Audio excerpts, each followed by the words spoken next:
பெரியார் போகணுண்ணே. எவ்வளோண்ணே? 100 ரூபா வரும்ப்பா. என்னண்ணே 100 ரூபான்றீங்க? 80 ரூபா வாங்கிக்கோங்கண்ணே.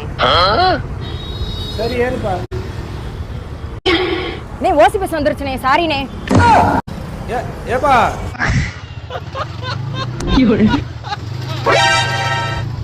அண்ணே அண்ணே காலவாசி வரைக்கும் போகலாமா? போகலாண்ணே. எவ்வளோண்ணே? 60 ரூபா தானே?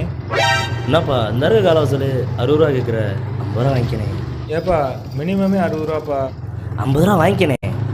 சரி ஏறு. அண்ணனே ஓசி பஸ் வந்துருச்சு. சாரிண்ணே. டேய் டேய் டேய் டேய் அண்ணே அண்ணே 10 ரூபா தானே ஸ்கூல் இறக்கிவிடனே. டைம் ஆச்சுண்ணே. நீயாச்சும் ஏறு. பஸ் வந்துருச்சுண்ணே. பஸ் பாஸ் இருக்குண்ணே. சாரிண்ணே சாரிண்ணே. அவங்க எடுக்கிற முடிவுலாம் நம்மளை வச்சு செய்ய